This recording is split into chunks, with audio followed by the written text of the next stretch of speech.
મહાનગરપાલિકા સંચાલિત Sarthana nature park પ્રવાસીઓ માટે આકર્ષણનું કેન્દ્ર બન્યું છે। ત્યારે 3 વર્ષમાં 25 લાખથી વધુ મુલાકાતીઓએ સરથાણા નેચર પાર્કની મુલાકાત લીધી હતી, જેનાથી મનપાને 3 વર્ષમાં 7.6 કરોડની આવક થઈ છે। હાલમાં ઝૂમાં 54 વિવિધ પ્રજાતિના પ્રાણીઓ રાખવામાં આવ્યા છે, જેમાં 24 પ્રજાતિના 128 મેમલ પ્રાણીઓ, 27 પ્રજાતિના 294 પક્ષીઓ અને 5 પ્રજાતિના 61 રેપ્ટાઇલ સામેલ છે। પ્રાણીઓ અને પક્ષીઓના સંરક્ષણ, નિદર્શન સાથે સહજ શાંતિ પ્રદાન કરતા સરથાણા નેચર પાર્કમાં દર વર્ષે 10 લાખથી વધુ મુલાકાતીઓ આવે છે। હું doctor Rajesh Patel, incharge zoo superintendent Sarthana nature park, Surat Mahanagarpalika. Surat Mahanagarpalika સંચાલિત સરથાણા નેચર પાર્ક કુલ 81 એકર વિસ્તારમાં પથરાયેલો છે અને સુરત ઝૂ છે તે સેન્ટ્રલ ઝૂ ઓથોરિટી માન્ય મીડિયમ કક્ષાનો ઝૂ છે। સુરત ઝૂમાં જે સુરત શહેર વિસ્તાર અને આજુબાજુના જિલ્લા વિસ્તારના વાર્ષિક 9 થી 10 લાખ વિઝિટરો મુલાકાતે લેતા હોય છે। હાલમાં સુરત ઝૂમાં ટોટલ 54 પ્રજાતિના અલગ અલગ જાતના પ્રાણીઓ રાખેલા છે, જેમાં મેમલ્સ છે 24 છે, જેના 128 પ્રાણીઓ છે। બર્ડ્સ છે એની 27 પ્રજાતિ અલગ અલગ છે અને એના 294, અને રેપ્ટાઇલ્સ જે છે સરીસૃપ એ 5 પ્રજાતિના પ્રાણીઓ છે અને ટોટલ 61 પ્રાણીઓ ઝૂમાં કેપ્ટિવિટીમાં રાખવામાં આવેલું છે। સુરત ઝૂની મેઇન જે વિશેષતા છે જે કે જળબિલાડી છે, કે જે આખા ભારતના ઝૂ છે તે પૈકી કોઈ પણ ઝૂમાં કેપ્ટિવિટીમાં જળબિલાડીનું બ્રીડિંગ થતું છે નહીં, અને હાલમાં સુરત ઝૂમાં કુલ 27 જેટલી જળબિલાડી કેપ્ટિવિટીમાં રાખવામાં આવેલી છે અને એને સાયન્ટિફિક મેનેજમેન્ટ કરવાથી દર વર્ષે 5 થી 7 બચ્ચાનો જન્મ થાય છે। અત્યાર સુધીમાં આપણે સુરત ઝૂમાંથી કુલ 18 જેટલી જળબિલાડી બીજા પ્રાણી સંગ્રહાલયોમાં એક્સચેન્જ પ્રાણી વિનિમય પ્રોગ્રામ હેઠળ આપવામાં આવેલી છે, અને એની સામે આપણને લાયન છે, સફેદ વાઘ છે અને બીજા ઘણા બધા પ્રાણીઓ પ્રાણી વિનિમય પ્રોગ્રામ હેઠળ મેળવવામાં આવેલી છે। સુરત ઝૂ જે છે એની વાર્ષિક જે કોર્પોરેશનની આવક કાઉન્ટ કરીએ તો આપણે 2022ના વર્ષમાં 9,41,000 મુલાકાતીઓ મુલાકાત લીધેલી હતી અને ટોટલ 2.56 કરોડ રૂપિયાની કોર્પોરેશનની આવક થયેલી હતી। 2023માં 8.76 લાખ વિઝિટર્સે મુલાકાત લીધેલી હતી અને 2.76 કરોડની આવક કોર્પોરેશનને થયેલી હતી, અને 2024માં ગત 27 નવેમ્બર સુધીમાં 6.32 લાખ મુલાકાતીઓ મુલાકાત લીધેલી છે અને 1.74 કરોડની કોર્પોરેશનની પ્રવેશ ટિકિટની આવક પેટે આવક થયેલ છે। સુરત ઝૂમાં મુખ્યત્વે જે દિવાળી અને ઉનાળુ વેકેશન દરમિયાન મુલાકાતીઓનો ઘણો મોટો ઘસારો રહેતો હોય છે, અને એમાં 50% જે વર્ષના વિઝિટર્સ છે આ 2 વેકેશન દરમિયાન આવતા હોય છે।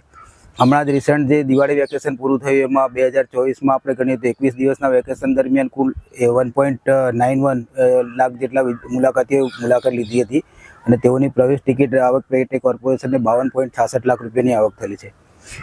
સુરત ઝૂના જે પણ પ્રાણીઓ પક્ષીઓ છે સેન્ટ્રલ ઝૂ ઓથોરિટીના ગાઈડલાઇન અને એના સ્ટાન્ડર્ડ પ્રમાણે કેપ્ટિવિટીમાં નિભાવવામાં આવે છે, અને તેનું દર 2 વર્ષે સેન્ટ્રલ ઝૂ ઓથોરિટી દ્વારા મોનિટરિંગ કરવામાં આવે છે અને રેકોગ્નિશન માટે સાઇટ વિઝિટ કરવામાં આવે છે, અને તે દરમિયાન તેઓ દ્વારા જે કંઈ પણ ક્વેરી કે સજેશન હોય છે એનું ઇમ્પ્લિમેન્ટેશન કરવાનું રહે છે, અને જે વખતે મહાનગરપાલિકા દ્વારા એને પરિપૂર્ણ કરવામાં આવે છે।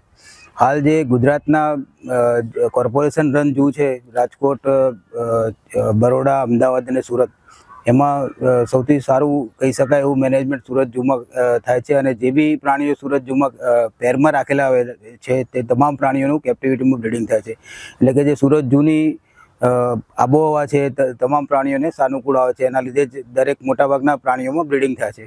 હાલ જે સુરત ઝૂમાં છે પબ્લિક માટે એટ્રેક્શનમાં વ્હાઇટ ટાઈગર છે, લાયન છે, રીચ છે અને હિપ્પો મેઇન છે। એ સિવાય બી 5 થી 6 પ્રજાતિના અલગ અલગ જાતના હરણની સ્પીસીસ પણ રાખવામાં આવેલી છે, અને 15 થી 17 જેવી બર્ડ્સની વિવિધ પ્રજાતિઓ છે, જેમ કે કોકેટુ છે, મકાઉ છે, 2 થી 3 જાતના અલગ અલગ મકાઉ છે, કોકાટેલ છે, ફિઝન્ટની 3-4 પેર છે, વ્હાઇટ પીકોક છે, આપણો સિમ્પલ જે ઇન્ડિયન પીકોક પણ રાખવામાં આવેલો છે। અને સુરત ઝૂમાં જે મુલાકાતીઓને એટ્રેક્ટ કરવા માટે આપણે વધારો જે મુલાકાત લેવા માટે બી દિવાળી અને ઉનાળુ વેકેશનમાં જે પ્રવેશનો ટાઈમ છે એનો બી સાંજે 1.5 કલાક જેવો વધારો કરતા હોય છે। આ સિવાય જે વાઇલ્ડ લાઈફ વીક છે કે એનિમલ કલ્યાણ પખવાડિયું છે એ દરમિયાન પણ લોકોને એટ્રેક્ટ કરવા માટે આપણે વિવિધ પ્રોગ્રામનું આયોજન કરતા હોય છે. એ સિવાય જે સ્કૂલના છે, સુરત જિલ્લા અને આજુબાજુના વિસ્તારના લગભગ સાઉથ ગુજરાતના છે, વાપી છે સુધીના સ્કૂલના બાળકોને વિઝિટ કરવામાં આવે છે અને વાર્ષિક 1.5 થી 2 લાખ જેટલા સ્કૂલના બાળકો જૂની મુલાકાત લેતા હોય છે. મેઇનલી જે જૂનો કન્સેપ્ટ છે કે ભાઈ એજ્યુકેશન, કન્ઝર્વેશન અને બ્રીડિંગ, એટલે એજ્યુકેશન આસ્પેક્ટથી જે સ્કૂલના જે બાળકો છે એ લોકોને વધારે એજ્યુકેટ કરવામાં આવે છે અને કેવી રીતના વાઇલ્ડ લાઈફને પ્રોટેક્ટ કરી શકાય એ માટેનું બી આપણે આયોજન કરતા હોઈએ છીએ. વખત એના માટે પ્રોગ્રામ છે, લેક્ચર આયોજન કરતા હોય છે.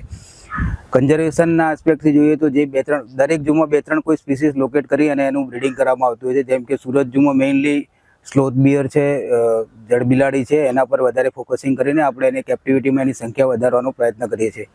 ઝૂમાં જે કંઈ પણ પ્રાણીઓ છે આપણે ઇન્ડિજિનસ એનિમલ્સ છે અને સીઝેડની પોલિસી પ્રમાણે કોઈ જગ્યાથી આપણે પરચેસ કરી શકતા છે અને એનો પ્રાઇસ ટેગ રિમૂવ થયો એટલે, અને બીજા ઝૂ સાથેથી આપણા સરપ્લસ એનિમલ એક્સચેન્જ કરીને મેળવવામાં આવે છે.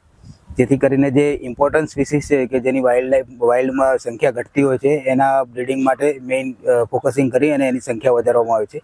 એના કારણે જે આપણે જોડે વધારે સારી સ્પીસીસના જાનવરો એક્સચેન્જ થઈને અને બીજી ઝૂમાંથી આપણને સારા પ્રાણીઓ મળી રહે છે. હું હિના પટેલ, હું અહીંયા સરથાણા પ્રાણી સંગ્રહાલય ખાતે ઝૂ ગાઈડ તરીકે ફરજ બજાવું છું.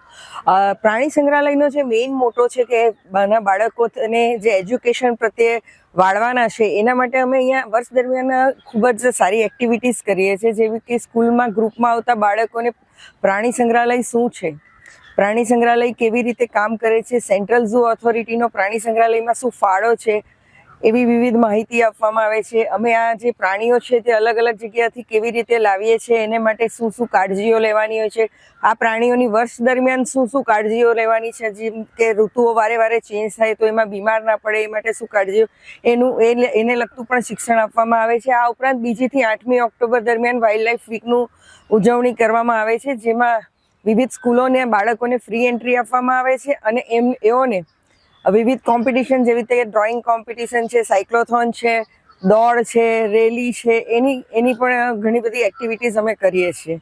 જેથી કરીને આપણી જે આવનારી પેઢી છે એને પર્યાવરણ પ્રત્યે એક સહાનુભૂતિ થાય અને પર્યાવરણની જાળવણી કેવી રીતે કરવી એ વિશેનું વિવિધ એજ્યુકેશન મળી રહે.